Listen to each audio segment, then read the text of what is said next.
नमस्कार दोस्तों, स्वागत है आपका आपके अपने YouTube चैनल जीएस जीनियस में। जैसा कि आप स्क्रीन पर देख रहे हैं, bank manager saved retired teacher from loss through digital arrest. एक बैंक मैनेजर ने अपने व्यक्तिगत प्रयासों से, अपने प्रोएक्टिव एफर्ट से एक रिटायर्ड टीचर को नुकसान होने से बचा लिया, क्योंकि वो टीचर उस समय डिजिटल अरेस्ट में थी और डिजिटल अरेस्ट में जो उसके स्कैमर्स थे, जो उनके साथ घोटाला कर रहे थे, उन लोगों के बहकावे में आकर के वो अपना आर्थिक नुकसान करने जा रही थी। लेकिन जो मैनेजर थे, बैंक के मैनेजर थे ब्रांच के, उन्होंने प्रोएक्टिव होकर के, उनको जैसे ही कोई शक लगा, उन्होंने अपने आप को मैटर में इन्वॉल्व किया और कैसे उस महिला के पैसे बचा लिए। पैसे भी थोड़े बोड़े नहीं, 79 लाख रुपए उन्होंने उस महिला के बचाए। तो चलिए मित्रों, क्या है मामला? ये दिल्ली का मामला है। पूरा मैटर आपको इस वीडियो में हम बताएंगे। आपको बताएंगे कि डिजिटली अरेस्ट होना क्या होता है और इस विषय के अलग अलग पहलुओं पर चर्चा करेंगे। तो मित्रों, इससे पहले कि मैं वीडियो शुरू करूं, आपसे मेरी रिक्वेस्ट है कि हमारे चैनल को सब्सक्राइब कर लीजिए, जिससे इसी प्रकार की जो महत्वपूर्ण जानकारियां हैं वो छोटे छोटे वीडियो के माध्यम से आपके आसपास देश दुनिया की खबरें आप तक पहुंचती रहें। तो चलिए मित्रों, देखते हैं। A retired teacher in Delhi was scammed that his name has been appeared in 300 crore scam, and to get away with these charges she has to pay something. एक रिटायर्ड जो है महिला टीचर दिल्ली की, जो कि लगभग 65-68 वर्ष की थी, वो एक स्कैम में फंस गई और स्कैम में उससे कहा गया कि एक 300 करोड़ का घोटाला हुआ है, उसमें आपका नाम सामने आ रहा है और अगर आप ये चाहती हैं कि आपका नाम इसमें से निकाल दिया जाए तो आपको कुछ हमको देना पड़ेगा। और जो ये स्कैमर्स थे, इन्होंने इस प्रकार अपने को प्रेजेंट किया कि जैसे वो दिल्ली पुलिस बोल रही हो। तो और ये महिला एक वृद्ध महिला थी, सोच समझ नहीं पाई। आप जानते हैं कि आज की डेट में जो लोग 68 वर्ष के हैं वो उस जमाने के नहीं हैं जब हर व्यक्ति कंप्यूटर सेवे है। वो उस जमाने के हैं जब कंप्यूटर इक्का दुक्का लोगों के पास हुआ करता था। बहुत से 68 वर्ष के लोग तो आज भी एंड्रॉयड मोबाइल तक हैंडल नहीं कर पाते हैं। तो उस महिला की भी गलती नहीं है, वो इस चालाकीपूर्ण जीवन को कभी उसने जिया नहीं है, इसलिए वो इन धोखेबाजों के झांसे में आ गई। लेकिन जो वहां की स्टेट बैंक ऑफ इंडिया है ब्रांच, सेंट्रल दिल्ली, जो मध्य दिल्ली की जो है ब्रांच है एसबीआई की, वहां के जो बैंक मैनेजर हैं, एक रिपोर्ट में बैंक मैनेजर का नाम उल्लेख नहीं किया गया है, उन्होंने अपने प्रयासों से व्यक्तिगत इंटरेस्ट लेकर के उस महिला के 79 लाख रुपए, 79 लाख रुपीस को बचा लिया। नहीं तो वो महिला अपने सारे रुपए उन धोखेबाजों को सौंप देती। वो महिला ऑलरेडी तैयार हो गई थी कि वो अपना सारा पैसा इन स्कैमर्स के अकाउंट में ट्रांसफर कर देगी, लेकिन उसके पहले ही मैनेजर को शक पड़ गया और उन्होंने सब कुछ रोक दिया। ये जो महिला है, ये एक रिटायर्ड स्कूल टीचर है और अकेली ही रहती है। इसको एक कॉल आई 21 दिसंबर को, एक फोन आया और उसमें जो है, उसमें उसका नाम बताया गया कि एक घोटाला हुआ है केनरा बैंक में, और उस बैंक में जो घोटाला हुआ है उसमें उस महिला का नाम आ रहा है। तो जरूरी है कि वो महिला कोऑपरेट करे और अगर वो सहयोग करेगी तो वो पूरा प्रयास करेंगे कि पुलिस की इन्वेस्टिगेशन में उसका नाम बाहर निकल जाए, क्योंकि वो जानते हैं कि उस महिला ने कोई घोटाला नहीं किया है, लेकिन घोटाले में नाम आ चुका है। अगर वो दिल्ली पुलिस का सहयोग करेगी तो उसका नाम घोटाले से निकाल दिया जाएगा, इन्वेस्टिगेशन से बाहर कर दिया जाएगा। कुछ दिनों के बाद, कुछ समय के बाद जो ये स्कैमर्स थे, इन्होंने एक वीडियो कॉल किया उस महिला को। जब उन्होंने जाना कि ये महिला जो है थोड़ा थोड़ा उनकी बातों में आ रही है, तो उन्होंने उस महिला को एक वीडियो कॉल किया, व्हाट्सएप कॉल किया, और व्हाट्सएप कॉल पे यही सब चीजें बातें की और इस प्रकार से प्रेजेंट किया कि जैसे वो दिल्ली पुलिस के किसी ऑफिस से, किसी थाने से बोल रहे हैं। बैकग्राउंड में और भी पुलिसकर्मी बैठे हुए थे, पीछे दिल्ली पुलिस का लोगो लगा था, उसके बैनर्स लगे हुए थे, जिससे कि लगे कि ये थाने से ही बोल रहे हैं, जिससे कि पूरा माहौल बन सके और महिला को विश्वास दिलाया जा सके कि ये कोई सरकारी एजेंसी है जहां से उसको फोन आया है। इसके बाद जो ये स्कैमर्स हैं, इन्होंने इस महिला को कन्विंस कर लिया। इन्होंने कहा कि इन्वेस्टिगेशन चल रही है और उसके लिए जरूरी है कि वो महिला अपनी सारी संपत्ति डिस्क्लोज कर दे कि मेरे पास क्या क्या संपत्ति है। उसके बाद सरकार ये जांच करेगी कि उसकी संपत्ति सारी जो है वो नंबर 1 की है, नंबर 2 की है, कहीं ऐसा तो नहीं गलत तरीके से कमाई गई है। 300 करोड़ का जो घोटाला हुआ है कहीं ऐसा तो नहीं कि उस घोटाले की रकम आपके पास है।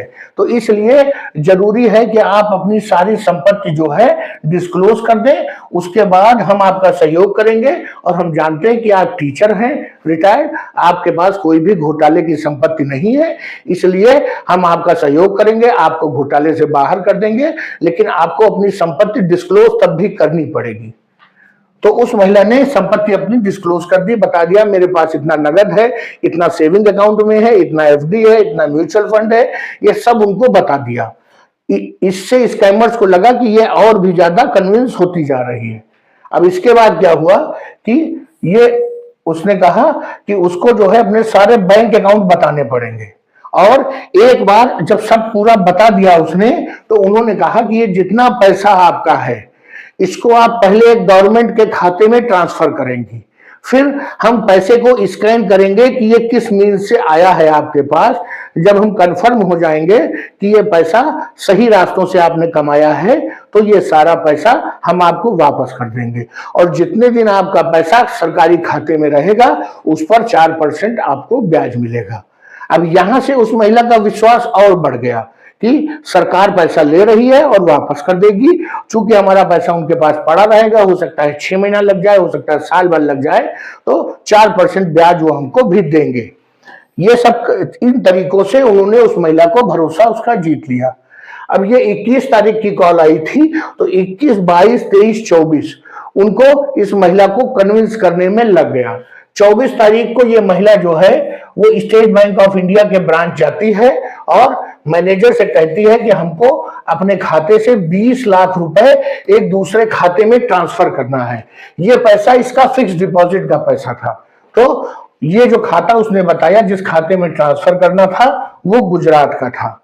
अब मैनेजर को कुछ शक हुआ कि अब ये जो महिला छोटे छोटे पैसे के लिए, जो रिटायर्ड पर्सन है, वो आकर के बैंक में झगड़ा करती है, वो एकदम से 20 लाख किसको दे रही है। तो उसने बताया कि वो गुजरात में अपने जो ब्रदर इन लॉ है, अर्थात जो इनके जीजा हैं, उनके माध्यम से एक प्लाट खरीद रही है, इसीलिए वो अपना पैसा गुजरात में अपने जीजा को ट्रांसफर कर रही है। ये यहां तक उस महिला को ये सब जो कुछ महिला बोल रही है वो स्कैमर्स ने ही उनको बताया था कि अगर कोई आपसे पूछता है तो आप उनको ये बताएंगे। तो महिला ने वही बताया जो स्कैमर्स ने उनको सलाह दी थी। यहां तक किसी को भी कुछ शक नहीं होता है, लेकिन उस महिला का जो बिहेवियर था वो नॉर्मल नहीं था। मैनेजर का कहना है कि उसने जितनी देर मैनेजर से बात किया उतनी देर में उसने 4-5 बार पानी पिया। वो घबराई हुई थी और एबनॉर्मल लग रही थी। मैनेजर को लग गया कि इसमें कुछ गड़बड़ है। जब उसकी एफडी जो है देखा गया उसका कागज, तो मालूम चला कि उसमें 20 लाख रुपए टोटल नहीं बन रहे हैं, कुछ पैसा कम है। तो उस महिला ने मैनेजर से कहा कि आप मुझे कुछ समय के लिए ये थोड़ा पैसा जो है उधार दे दीजिए और ये 20 लाख पूरा कर दीजिए, इसको 20 लाख बना दीजिए, क्योंकि मुझे 20 लाख की जरूरत है, और जैसे ही मेरी पेंशन आएगी हम आपको वो पैसा चुका देंगे। तो अब ये वो मैनेजर से कह रही है। इस बार उसने कई बार वो बैंक के बाहर जाकर के अकेले में उसने किसी से बात किया। उसने मैनेजर के सामने किसी से बात नहीं किया। बार बार उसके पास फोन आता था, वो बार बार बैंक के बाहर चली जाती थी, बात करती थी, फिर आकर के अपनी बात रखती थी, फिर चली जाती थी। तो इससे बैंक मैनेजर का शक और गहराता चला गया। बैंक मैनेजर ने जो लोन देने से मना किया तो उसने ये कहा कि ठीक है, आप 19 लाख रुपए जो खाता मैंने दिया है उसमें ट्रांसफर कर दीजिए। बैंक मैनेजर क्या कर सकता था, उसने 19 लाख रुपए ट्रांसफर कर दिए, लेकिन उसमें होल्ड लगा दिया। होल्ड लगाने का मतलब है कि बैंक में ये एक प्रक्रिया होती है कि कुछ समय के लिए होल्ड लग जाता है, जब उस होल्ड को हटाया जाता है तभी वो पैसा आगे ट्रांसफर होता है। तो उन्होंने अकाउंट में ट्रांसफर तो कर दिया, लेकिन होल्ड पे। अब उसके बाद वो महिला कहने लगी कि जो हमारा जो आपकी स्क्रीन पे ट्रांसफर का जो वाउचर आ रहा है, मुझे उसकी फोटो खींच लेने दीजिए। जिससे मैं अपने बहनोई को भेजूं, लेकिन बैंक ने, ये बैंक के नियमों के खिलाफ होता है, बैंक के किसी भी डॉक्यूमेंट और जानकारी को आप पब्लिक नहीं कर सकते हैं। तो मैनेजर ने इसके लिए मना कर दिया। जब मना किया तो वो और नाराज हो गई, उसको लगा कि उसी का पैसा है और उसको जानकारी नहीं दी जा रही है। अब ये पैसा होल्ड पर पड़ा हुआ है। 3 दिन के बाद ये दोबारा बैंक आती है और कहती है कि हमारा जो म्यूचुअल फंड है 30 लाख का, उसको हमको रिडीम करना है, अर्थात उसको भी भुनाना है। पहले उसने अपनी 20 लाख की एफडी बुनवाई थी, अब वो 30 लाख का म्यूचुअल फंड तुड़वा रही है और उसको जो है आप रिडेम्पशन के लिए इनिशिएट कर दीजिए। होता क्या है कि एक बार जब ऑनलाइन इसको अप्लाई किया जाता है म्यूचुअल फंड के रिडेम्पशन के लिए, तो 24 से 48 घंटा लग जाता है खाते में पैसा आने में। तो पहले उसने कहा कि आप इसको रिडीम कर दीजिए, और लेकिन मैनेजर को ये लगातार शक हो रहा था कि ये महिला कहां पैसा भेजना चाहती है, क्या कर रही है, ये संदिग्ध लग रहा है।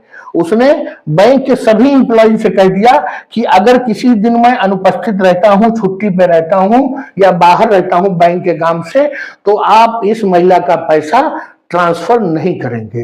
क्योंकि होता क्या है कि मान लीजिए परसों अगले दिन 2 दिन बाद मैनेजर ने छुट्टी ले ली और उसके 1 दिन पहला ही पैसा जो है रिडीम होके इसके खाते में आ गया।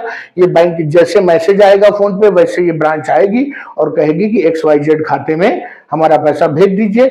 बैंक के दूसरे जो एम्प्लॉय हैं, अगर वो इतना कॉग्निजेंस नहीं लेंगे, इतना पेन नहीं लेंगे, तो वो तुरंत कुछ चंद सेकंड में पैसा ट्रांसफर कर देंगे। लेकिन मैनेजर ने सभी को बता दिया कि मामला कुछ फिशी लग रहा है, आप जो है इस पैसे को ट्रांसफर नहीं करेंगे। 2 दिन के बाद जब वो महिला बैंक आई, तब तक उसका पैसा रिडीम होके खाते में आ चुका था। उसने कहा कि मेरा पैसा खाते में से एक दूसरा खाता उसने दिया, जो पहले वाला नहीं, दूसरा खाता उसमें दिया और कहा उसमें ट्रांसफर कर दीजिए। अब के जो बैंक के दूसरे एम्प्लॉय जिनसे उन्होंने कहा, उन्होंने मना कर दिया। उन्होंने कहा मैनेजर साहब से बात करिए, आपका पैसा ट्रांसफर नहीं हो पाएगा। जब ये मैनेजर के पास गुस्से में जुझलाते हुए गई, तो उसने कहा कि इतना बड़ा पैसा हम आपके खाते से ट्रांसफर नहीं कर पाएंगे, आप अपने घर से किसी और को बुलाइए, तभी हम पैसा ट्रांसफर करेंगे। वो इस बात की पुष्टि करें कि आप वास्तव में प्लाट खरीद रही हैं। क्योंकि जो मैनेजर था, इसको बाद में मालूम चला कि इसने जो है साइबर फ्रॉड में एक ट्रेनिंग ले रखी थी, तो उसको व्यक्ति की साइकोलॉजी का भी पता था कि कैसे लोग डिजिटल अरेस्ट में फंसते हैं। वो महिला गुस्से में जो है तुरंत मैनेजर के कमरे से बाहर निकली और किसी से फोन पर बात करने लगी, और मैनेजर ने जब उसकी बात सुनी तो वो उनसे कुछ समय मांग रही थी। मैनेजर तुरंत अपनी कुर्सी से उठे और उन्होंने उस महिला का फोन अपने हाथों में ले लिया और जो स्कैमर था दूसरी तरफ, उससे बात किया और बात करके पूछा कि आप ये पैसा क्यों चाहते हैं, बताइए, मैं बैंक से बोल रहा हूं। तो जो सामने वाला व्यक्ति था वो सही से जवाब नहीं दे पाया, और आप जानते हैं चोर की दाढ़ी में तिनका, वो हड़बड़ा गया। अब इसके बाद जब वो सही जवाब नहीं दे पाया, हड़बड़ाते हुए उसने कुछ उल्टे सीधे बहाने बताए, तो अपने आप को उन्होंने उस महिला का जीजा बताया। तो उन्होंने सिर्फ एक चीज बताई कि आप इस महिला की बहन का नाम बताइए, अर्थात जीजा जी आप अपनी पत्नी का नाम बताइए। अब जो स्कैमर्स थे उन्होंने इतना आगे तक नहीं सोच रखा था कि उनसे कोई ऐसा भी कुछ पूछ सकता है। स्कैमर्स ने तुरंत फोन को काट दिया। मैनेजर को पूरा जो शक था वो पक्का हो गया कि सामने वालों के साथ फ्रॉड होने जा रहा है, इसलिए उन्होंने कह दिया कि अब आपका पैसा ट्रांसफर नहीं होगा, आप घर से किसी को बुलाइए। महिला अभी भी कन्विंस थी कि उसको पैसा ट्रांसफर ही करना है। महिला गुस्से में बैंक के बाहर गई, लेकिन उसके ऊपर इतना तनाव था कि वो बैंक के गेट पर ही कोलैप्स होकर गिर गई, बेहोश हो गई। बैंक के सभी एम्प्लॉय उठे जो वहां पर और कस्टमर बैंक के मौजूद थे, उन्होंने उस महिला को, बूढ़ी महिला को सहारा दिया, बैंक के अंदर लाए, सोफे पर बैठाया, उसको ईज आउट किया, उसको पानी वानी पिलाया और उससे पूरा मामला पूछा। तो उसने बताया कि अगर वो पैसा ट्रांसफर नहीं करेगी तो उसको गिरफ्तार कर लिया जाएगा, आप उसकी मदद करिए, जल्दी से पैसा ट्रांसफर कर दीजिए। यहां से मामला पूरा क्लियर हो गया। ये हो गया कि ये महिला डिजिटली अरेस्ट है। इसी को कहते हैं डिजिटल अरेस्ट। अगर मैं आपको ऐसे बताता कि डिजिटल अरेस्ट क्या होता है तो शायद आप उतना बेहतर नहीं समझ पाते। ये महिला के माध्यम से आप समझ चुके होंगे कि कैसे डिजिटल अरेस्ट होता है। पहले वो लोग किसी भी व्यक्ति की सारी जानकारी निकालते हैं, उसके इन्वेस्टमेंट, उसके पैसा, उसकी आर्थिक स्थिति, उसकी अप्रोच, सब कुछ मालूम करते हैं। फिर उसको डराते हैं enforcement agency, ED, directorate, CBI, vigilance, police और भी सो कॉल्ड क्या क्या एजेंसीज बन के झूठ बोलते हैं। कभी कभी वो कहते हैं आपका इनाम निकला है, इस तरह की चीजें कह करके वो बरगला लेते हैं। फिर डराते हैं, धमकाते हैं और कहते हैं पैसा नहीं देंगे तो ये हो जाएगा, वो हो जाएगा। आदमी डर के कारण अपना पैसा उनको ट्रांसफर करता है। ये महिला भी अपना ट्रांसफर करने जा रही थी पैसा। इसको लगता था कि जब मैं पाक साफ साबित हो जाऊंगी तो मेरा पैसा मेरे पास वापस आ जाएगा, जो कि कभी नहीं होता। तो बैंक के प्रयास से ये मामला खुल गया।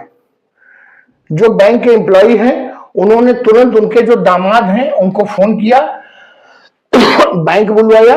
जो उनके दामाद हैं उन्होंने तुरंत एक पुलिस कंप्लेंट दर्ज कर दी। उसने बताया कि पिछले 6 दिनों से वो ये सब झेल रही है और जो उसके स्कैमर्स थे वो बता रहे थे कि आपके ऊपर लगातार निगाह रखी जा रही है। जो आपके मोहल्ले में पुलिस वाला, वो सब्जी वाला है, जो रिक्शे वाले हैं, वो सब पुलिस के आदमी हैं। अगर आप अनावश्यक किसी से मिलेंगी, किसी को ये सब बताएंगी तो आपके जो बचने का चांस है वो खत्म हो जाएगा। इसलिए उस महिला ने किसी को भी अपनी बातों को, अपनी समस्याओं को बताया नहीं। जब ये सब हो गया तो उस महिला ने अपना सिर पकड़ लिया और वहीं पर बताया कि वो पहले ही 35 लाख रुपए अपने किसी दूसरे बैंक खाते से उनके बताए हुए बैंक खाते में ट्रांसफर करवा चुकी है। अर्थात उसके 35 लाख रुपए ऑलरेडी डूब चुके हैं। लेकिन ये बहुत ही सौभाग्य की बात थी कि वो जो मैनेजर था ब्रांच का, उसने अपना एक्स्ट्रा पेन लिया। नहीं तो आज के जमाने में कोई इन सब चीजों से मतलब नहीं रखता है, क्योंकि वो बैंक की पुरानी जो है कस्टमर थी और सब उसे जानते पहचानते थे महिला को। इसलिए मैनेजर ने भी इंटरेस्ट लिया और उन्होंने करीब 79 लाख रुपया जो उसके खाते में म्यूचुअल फंड और इन सब का पड़ा हुआ था, जिसको वो धीरे धीरे ट्रांसफर करने वाली थी, वो सारा पैसा बचा लिया। जो 19 लाख रुपया होल्ड पर था उसको भी ट्रांसफर को कैंसिल करके वापस उसके खाते में भेज दिया गया। अभी तक दिल्ली पुलिस ने इस मामले में किसी को गिरफ्तार नहीं किया है। कंप्लेंट दर्ज कराए 18-20 दिन हो चुका है। तो चलिए मित्रों, मैंने आपको एक डिजिटल अरेस्ट का केस था, इसको मैंने आपको डिटेल में बताया। अगर आपको ये कहानी लग रही हो तो कहानी की तरह आपने सुना तो बहुत अच्छी बात है। अगर आपने इससे कुछ सीख लिया तो और भी अच्छी बात है। अगर हम इसी प्रकार सतर्क रहेंगे तो न केवल खुद को डिजिटली अरेस्ट होने से बचाएंगे बल्कि औरों का भी सहयोग करेंगे, उनका भी नुकसान होने से बचा सकते हैं। अगर आपको हमारा ये वीडियो अच्छा लगा हो तो वीडियो को लाइक करिए, चैनल को सब्सक्राइब करिए। धन्यवाद।